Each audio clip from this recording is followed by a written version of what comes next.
airport. It was quiet, peaceful, and cold. Inside the terminal, Ibrahim Traoré waited calmly near gate 37. He didn't wear a suit. He didn't have bodyguards. He didn't carry anything flashy. To most people, he looked like just another African traveler. But this man was not ordinary. He was Ibrahim Traoré, the president of Burkina Faso. He preferred to travel like this, humble, private, and quiet. No cameras, no loud announcements. That's how he moved. He believed in being with the people, blending in, staying grounded. His return from a diplomatic meeting in Europe was no different. He had finished important talks, discussed matters of gold, sovereignty, and Africa's future. But now, all he wanted was to get home. As he walked toward the Air France flight, bound for Ouagadougou, he greeted one of the airport workers in French with a warm smile. "Bonjour, ça va?" The worker smiled back, unaware of who he truly was. That's how Traoré liked it. He boarded the plane quietly, nodded politely at the flight crew, and took his seat in business class, row 2A, near the window. No one noticed, no one cared, or so he thought. A few rows behind him, whispers were already starting. A senior French businessman, the CEO of a major energy company, was also heading to Burkina Faso. He was used to VIP treatment, red carpets, champagne, and first-class everything. But when he arrived at the gate, the airline told him business class was already full. The CEO wasn't happy. He didn't accept no. That's when the drama began to build. Quietly at first. Just a small demand that would soon become a storm. The French CEO wasn't used to hearing the word non. He stood at the boarding gate, surrounded by assistants and airline staff, tapping his polished shoes impatiently. "Je suis un partenaire stratégique de plusieurs projets en Afrique," he said arrogantly. "I'm a strategic partner in many African projects." To him, that meant rules didn't apply. He demanded a seat upgrade immediately. The gate agents scrambled. They whispered. They checked their tablets. But the truth was simple. Business class was full. All seats were taken. Still, the CEO insisted. That's when the airline called over a senior flight attendant. She was tall, white, and dressed in Air France uniform. Her name was Claire. She wore a cold, forced smile as she walked onto the plane to fix the situation. Once inside, Claire scanned the cabin with sharp eyes, like she was hunting for something. Or someone.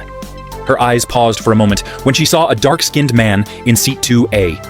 Ibrahim Traoré sat quietly, reading something on his phone, calm as always. She looked again. No expensive watch, no assistant, no sign of power, just a black man in a hoodie. She leaned toward another attendant and whispered, "C'est probablement une erreur." Probably a mistake. She walked over to him, forced a smile, and said politely, but firmly, "Monsieur, may I see your boarding pass?" Traoré looked up, nodded, and handed it to her. She stared at the pass, then back at him. The seat number was correct, but something inside her didn't sit right. In her eyes, he didn't look like someone who belonged there. Moments later, she returned with a fake smile, this time more direct. "Sir, I'm sorry, but we may need to move you to accommodate another passenger. Would you mind relocating to economy? We will compensate you." There it was, the insult, quiet but sharp. Ibrahim Traoré raised an eyebrow. "And why me?" he asked calmly. "No reason, sir," she said, trying to keep her cool. "Just a small adjustment for our guest." "A guest more important than me?" he asked, voice still calm. Claire didn't answer. She only smiled. Other passengers glanced over, sensing something wrong, but no one said a word. And Ibrahim, he just sat back quietly and said, "No. I will remain in my seat." The tension had started, but the storm was still coming. Claire was stunned. No? A man like him saying no to her? She wasn't used to that, especially not from an African passenger, especially not on her shift. She forced a smile again, but her pride was bruised. "Sir, I insist. This is for operational reasons," she said with a slightly colder tone. But Traoré didn't flinch. He looked her in the eye. "If it's operational, then please explain why I'm being asked, and not anyone else." Claire hesitated. She wasn't prepared for this kind of calm resistance. Around them, a few business-class passengers were now paying full attention. One man lowered his newspaper. A woman stopped typing on her laptop. Something didn't feel right, but no one spoke. No one dared. The CEO still hadn't boarded yet. He was being held at the gate until a seat was arranged. Claire walked quickly to the cockpit, whispered something to the captain, then returned with a decision. She didn't say a word to Traoré this time. Instead, she approached another black man in business class. Then another. She was clearly targeting only passengers who looked like they didn't belong. That was her second mistake. Traoré sat silently and watched. His face was expressionless, but his mind was sharp. He was observing, calculating, listening. The humiliation didn't anger him, it focused him. A young African man, maybe in his late 20s, looked confused as Claire now pointed at his seat. You, sir, we need you to move to economy. The young man asked, Why me? Claire said nothing, only took his boarding pass. That's when Traoré stood up. Enough, he said, his voice calm, but heavy with authority. You are making decisions based on skin, not on tickets. That's called discrimination. Claire turned, a bit shaken.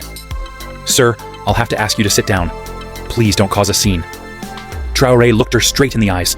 For a second, her breath caught. There was something about his stare, steady, fearless, powerful, but she still didn't know who he really was.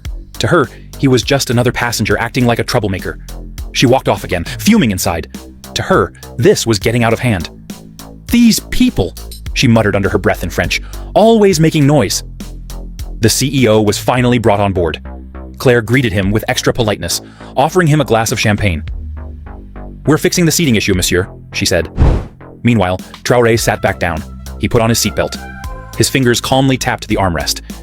He didn't need to say a word, because soon the entire world would know what had just happened, and who exactly had been insulted. The CEO settled into business class, like a king returning to his throne. He didn't even glance at Ibrahim Traoré as he passed by him.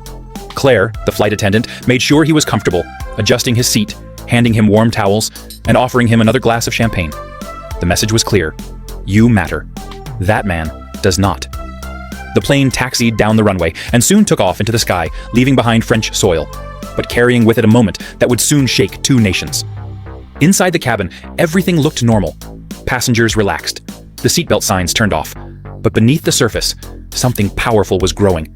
An invisible storm waiting to burst. Traoré remained calm. He didn't complain. He didn't raise his voice. He didn't call anyone or reveal his identity. He just sat quietly, like a man watching a movie unfold, knowing exactly how it would end. Meanwhile, Claire avoided looking at him. Something about his presence unsettled her, but she pushed it aside. Mid-flight, she returned to his seat with a forced grin. Would you like anything to drink, sir? He glanced at her. Water is fine. She nodded quickly and walked away. No apology, no courtesy, no respect. The CEO, on the other hand, was treated like a celebrity. Claire laughed at his jokes, leaned in when he spoke, and asked about his important projects in Africa. He replied arrogantly, Burkina Faso is lucky to have us. We're bringing order to chaos. Claire nodded in agreement, completely unaware that the very man he was insulting was sitting just 2 rows away. One woman in the cabin, an African nurse returning home to Bobo Dioulasso, noticed everything. She shook her head and whispered to her neighbor, That's our president! They don't even know who they're humiliating! Her neighbor's eyes widened in disbelief, but they said nothing. The president clearly didn't want attention, and no one wanted to break the silence. Hours passed. The lights dimmed. Most passengers slept. But Ibrahim Traoré remained awake, looking out the window at the clouds. He wasn't angry. He was patient. And when the wheels touched the ground in Ouagadougou, that patience would become history. The plane began its slow descent into Ouagadougou. The cabin lights flickered on. The captain announced their approach in French and English. Passengers stretched, fastened their seatbelts, and prepared to land. Claire walked through the aisle with her clipboard, still smiling at the CEO and ignoring Ibrahim Traoré completely. Outside, the view was breathtaking. Golden sun over red soil, the city below waking up as the aircraft glided down. But what no one inside the plane could see just yet was the growing convoy waiting at the airport. Rows of black SUVs, military vehicles, and a presidential escort forming on the tarmac. Inside the cabin, whispers started spreading, only softly at first. I see soldiers. Are we landing into a war zone? One foreign passenger asked nervously. No, that's military protocol, another replied. Maybe someone important is arriving. The French CEO smirked. Must be for me, he chuckled to Claire. She laughed along with him, already preparing to walk him out ahead of the other passengers. She had even planned to personally escort him to the terminal, but the plane had barely stopped rolling when the entire atmosphere changed. Out the window, the passengers saw presidential guards in uniform, lined up sharply, weapons at their sides, standing in full attention. Behind them stood Burkina Faso's top ministers. The Minister of Defense, the Foreign Minister, even the head of security, all waiting in the heat, unmoving, like statues of power. Claire peeked out the window and gasped. What is this? She whispered. The CEO stood up proudly, smoothing his suit. Clearly this is for me. I told you, I'm involved in big projects here. But before anyone could even step off the plane, a tall officer in a black beret boarded the aircraft. His boots echoed on the floor as he walked slowly down the aisle, scanning every face. He stopped at seat 2A. He raised his hand to his forehead in a perfect military salute. Monsieur le Président, welcome home. The entire cabin fell silent. You could hear hearts stop. Claire's face dropped, her eyes darting between the officer and the man she had looked down on for the entire flight. Her hands began to tremble. Ibrahim Traoré slowly stood up, calm, dignified, not a word spoken. The CEO took a step back, his mouth slightly open. President? He stuttered. That man? Traoré turned and gave him a simple nod. Not angry, not proud, just a man who no longer needed to say anything. Another officer stepped in. We have instructions, he said coldly, looking at Claire and the CEO. You two will come with us immediately. Wait, what? Claire whispered. Why me? You are being detained for questioning, the officer replied sharply. You have publicly disrespected the head of state on national soil. That is a serious offense. Claire tried to laugh nervously, looking around. No, this has to be a mistake. I was doing my job. But no one listened. Traoré stepped off the plane and was immediately met by his people, his guards, his ministers, and a cheering crowd beyond the airport fence. Cameras clicked. The nation's leader had returned. But this time, everyone knew the truth. He had walked among them as a regular man, and those who had judged him by appearance would now face consequences. Back on the aircraft, Claire and the CEO were both being led away in handcuffs. Passengers watched in disbelief as they disappeared down the steps, heads lowered, their arrogance crushed. And that was only the beginning. The tarmac was blazing under the Burkina Faso sun, but all eyes were on the two people being escorted away in handcuffs. Claire, the Air France flight attendant, and the high-powered French CEO. Gone were their smug smiles. Gone was the arrogance. In its place, panic, confusion, and disbelief. They were led into two separate black vehicles, surrounded by elite presidential guards. No one said a word to them, not even the officers. The silence was louder than any shouting. It was the silence of power being reclaimed, of dignity being defended. Inside the terminal, President Ibrahim Traoré stood before a small press gathering. He spoke calmly, without anger, but his words were sharp and unforgettable. In Burkina Faso, we don't look at a man's skin to measure his worth. We don't bow to money or old colonial habits. Here, we respect dignity, humanity, and our people. That is the new Africa. The story spread like wildfire. Videos were leaked online. Footage of the arrest, images of the military saluting Traoré, news clips showing the CEO being dragged away, looking like a child caught stealing. Social media exploded. Has to respect Africa, and How's broke I stand with Burkina trended globally. African youth across the continent celebrated, cheering a moment they'd never forget. At the Ministry of Justice, Claire and the CEO were formally charged with public insult and discrimination toward the head of state disrespect on Burkinabe soil, abuse of power, and attempted intimidation. The French embassy tried to intervene. Phone calls were made. Diplomatic requests poured in. But Traoré gave a clear response. This is not a colony. This is a sovereign nation. They will face justice, just like anyone else. Meanwhile, Air France scrambled to control the damage. The airline issued a public statement within 24 hours. A clumsy apology filled with corporate language and empty regret. But it wasn't enough. Burkinabe citizens began calling for a boycott. Other African countries joined in. Claire, now locked in a detention center outside Ouagadougou, broke down in tears during questioning.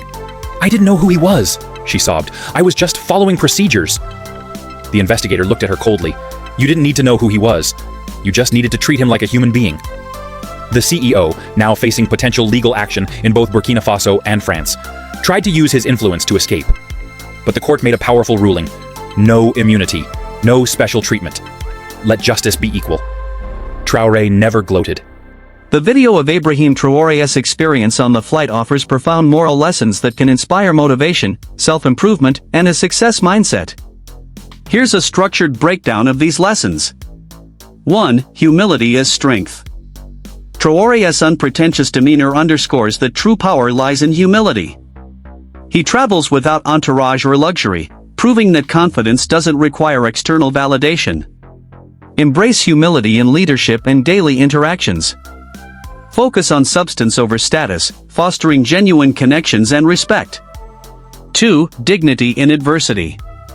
Despite facing discrimination, Traoré remains calm and composed. His refusal to be provoked highlights the power of self-respect under pressure. Cultivate emotional resilience. Respond to disrespect with poise, using clarity and authority rather than anger. 3. Confronting injustice.